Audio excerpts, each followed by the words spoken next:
Alright, I think we can all agree that last week was kind of a shit show. So let's hope that this week is better. But hey everyone, my name is Poisonblade. I hope all of you are doing well today. And today we're building a Fallow Deer habitat. Actually Fallow Deer, but I constantly want to say Fallow Deer, but then Dude Poison comes out. Because to me, Fallow just immediately goes into like, yeah dude, everything's awesome. I have no idea where that came from, so let's just get started with today's habitat. So I'm just going to say we're building a deer habitat because I don't want Jude's Poisonblade to come out again, because there's just something with some words. Like whenever I see curves, as in the word curves, not as in curves on a person, but just the word curves, the only thing that starts playing in my head is like that hippo part in the second movie of Madagascar, or like the sequel to the original Madagascar movie, where it's like Moto and just Claire knows everything about this. But whenever somebody types in curves, I immediately just start playing that in my head, and whenever I want to say fellow, I immediately just go into Dude Poison mode. Am I the only one who does that with like certain words that just trigger something?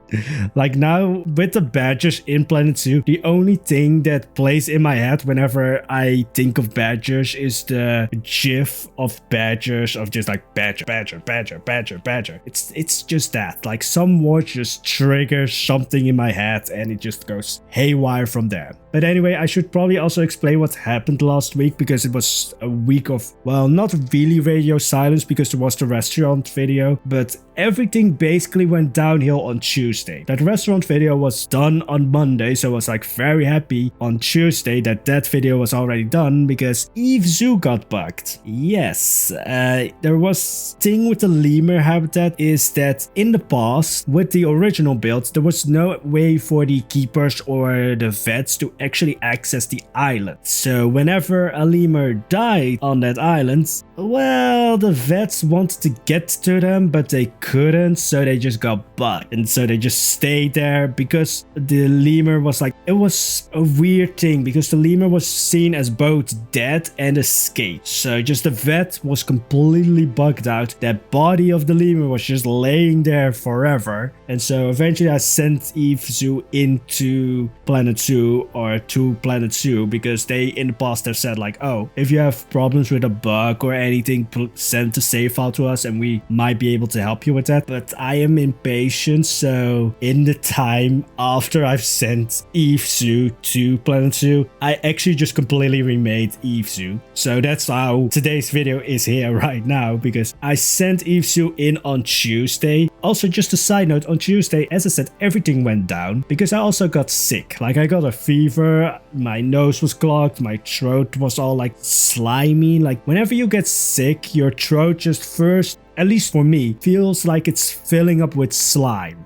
Like it's just clogged, but then with slime, and your nose is just fully like stuffed, and just, it's always that, like I have that for like 2 days, and after those 2 days, that's when the real shit goes down, because then everything comes out. Like I'm coughing the entire time, my nose turns into a waterfall. Luckily that didn't happen last week, but yeah, so that also went down at the same time that Eve Zoo got bugged. And then by Friday I was just like, yes, I want to continue Eve Zoo, so I just rebuilt everything. The habitat blueprint thing is very powerful and also very annoying because the terrain never fully lines up correctly. So I had to do a lot of tweaking to get the pathing right, because if you didn't notice, the pathing for Eve Zoo right now is a hell. Yeah, it works, but it doesn't look pretty if you remove like the custom pathing that I made to go on top of it to cover it. So that all went down, and I basically didn't have access to Eve Zoo for most of last week. And then on Saturday, I fully was back with Eve Zoo, could build again, and I haven't stopped building. Yeah, I think I have like 2 episodes worth of builds ready to go now. Yeah, that's basically when you sort of just pile up ideas and then you finally can get to building and you just continue building and you lose track of time and humanity and transcend into this place where every build just somehow works. But you also just completely lose it mentally. Well, I can't really say that because I never had it mentally, so you can't really lose what you didn't have in the first place. Anyway, I should now probably start talking about the actual build. So that's basically what happened last week. Now let's focus on the actual build that we're working on right now. Because when it came to the fallow deer, or just the deer habitat, I wanted the habitat to basically be, well, as natural as possible. I basically wanted to just stick it to Romano. Well, to me, Romano is just the best when it comes to landscapes. And whenever he posts a picture of whatever landscape he has made, I'm just like, write that down, Poison. Write all of it down. Don't miss anything and use it yourself. Although I pretty quickly fell into like my own style of building landscapes and such. But that's always like a fun thing when you see someone who's just like so extremely good at something and you take some things from that and then sort of make it into your own style. To this day, Romano's still the best. Like, my landscapes don't stand up to that his, but I don't know where I wanted to go with that, but just I wanted to get better with landscapes. And Eve Zoo, just because it's not very building heavy, like Kana, Bashar, Valhalla, like those are very building heavy. Like those buildings usually have like 10,000 pieces, 20,000. So I couldn't really focus on the landscaping. But because Eve Zoo is so landscape heavy, I can go completely bonkers with the landscaping. So the idea for the deer habitat was to have this very natural like glade, like just this open spot in the forest kind of feel. And then the viewing area to be this sort of tiered viewing area. Just so that I could torture myself a bit more. Because I also needed to make this wheelchair accessible. Well, the lowest tier of the viewing area is actually below the second lowest tier. Like there's 3 tiers basically to this viewing area. There's the wooden part that goes out from the main part, which is sort of like part of the viewing area. There you can go down a ramp into the outside lowest portion or second lowest portion of the viewing area, which is just this plaster. And then you can actually, if you walk a little bit further on the wooden area or like the wooden platform viewing area part something, then you can go down some stairs and be basically on level with the actual habitat. But yes, so the lower upper tier of the habitat or the viewing area, basically the plaster one, is not accessible to wheelchairs. But then the lowest, that's actually the ground level viewing area, is accessible to wheelchairs. Because I made a wheelchair elevator or lift. I think the difference between an elevator and lift is that like an elevator is like a completely enclosed cabin and a lift doesn't have to do that. At least that's what Kane said, I think, in the last video. But yeah, it was just, I wanted to do something interesting with the viewing area because the habitat itself is going to be very like rustic, very just, I wanted to make it look as natural as possible. So that was fun to build and just fun to, again, like my landscapes don't hold shit to Romano's landscapes, but I am just constantly looking at his, like every picture that he posts and just like write it down. He uses those plants with those plants. Why didn't I ever think of that? Why?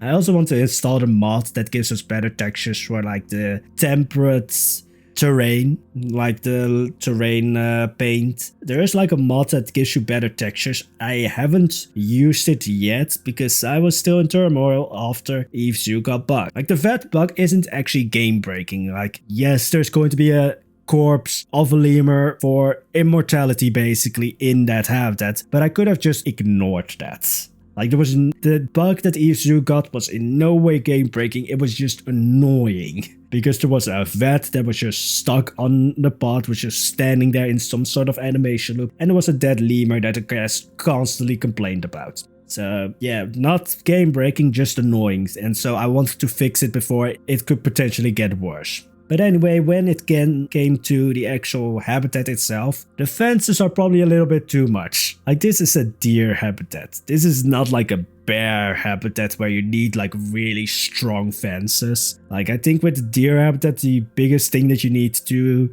make sure of is that they can't jump over the fence. But I just went completely like, nope, we're going to make sure that not even Godzilla is going to come through this fence. So yeah, we have basically a concrete barrier, and in front of that we have iron or steel pillars, which also have fencing in between it. I could have probably removed the concrete part, but then I was just like, nah, I like this too much. Kind of gives me the idea of like it's trees. And so, yeah, that's basically the entire idea.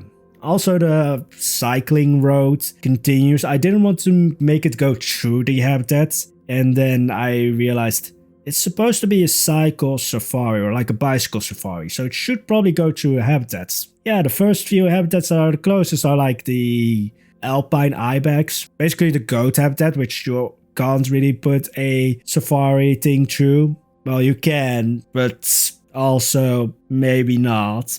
You have to like really separate the two. And then the other one is a lynx habitat. Yeah, I don't think I need to explain why you can't have a bicycle safari through a lynx habitat. I did eventually make this habitat bigger just because I put 4 of the deer in here, like 1 male and then 3 females. But I made it bigger just because it just looked so small. Like they were very happy with this habitat, like this size of their habitat was completely fine for them, but it just looked so small. When I saw those 4 deer standing in this habitat, it looked tiny. So I made it larger, a lot larger than the deer need to have. Like I think the deer, when I put them in, needed like 3,000 square meters of space and they had 7,000, and I increased the habitat to I think 1,100 square meters, so I made it a lot bigger just because it looked better. Hey, nobody can complain about me giving animals more space. I didn't make the actual building bigger. Like the viewing area stayed the same size. It's just the habitat itself that became a lot bigger. And also, fuck you Romano, because like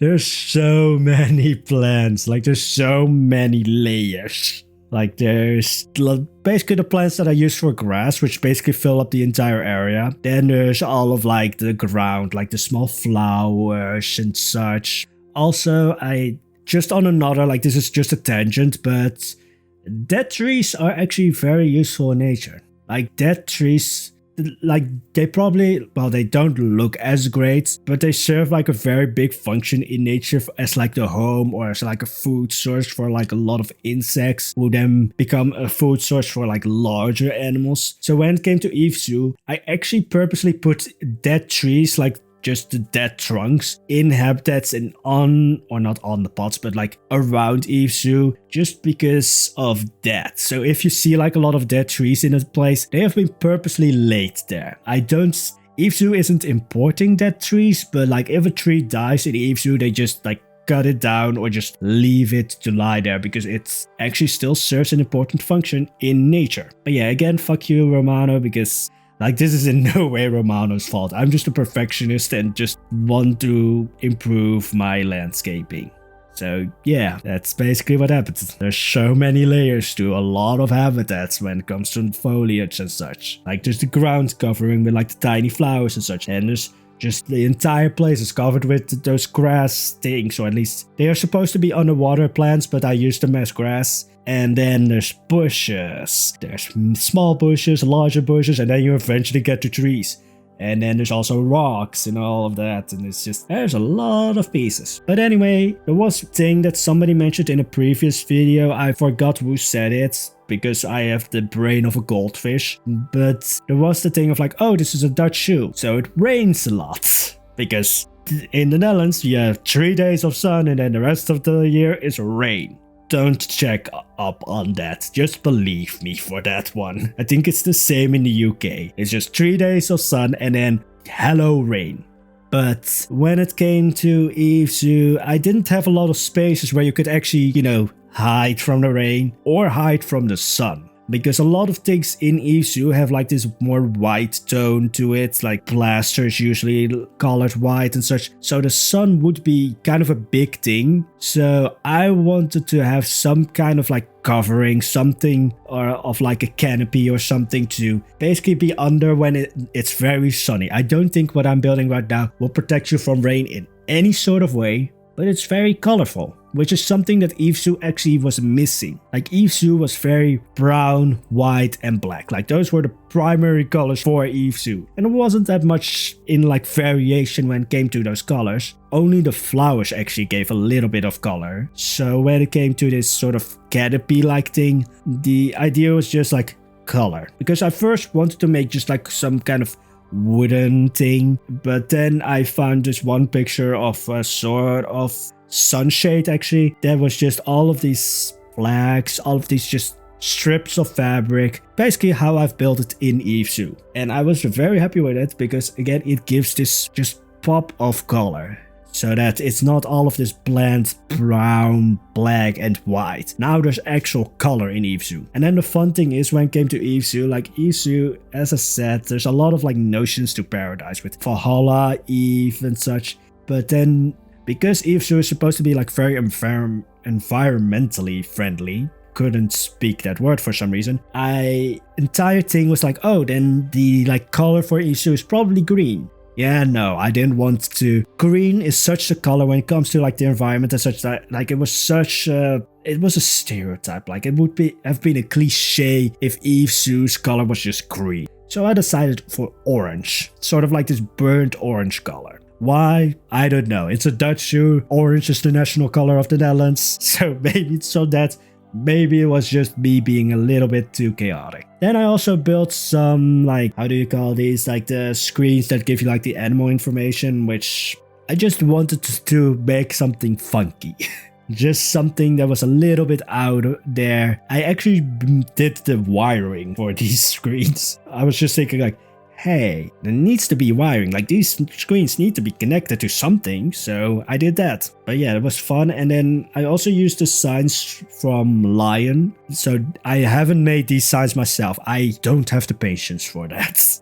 Like if I made those signs myself, I would be as insane as Goron. Yeah, Goron makes a lot of signs. I've seen one of his streams of him making a sign or basically a map, and like the guy's insane.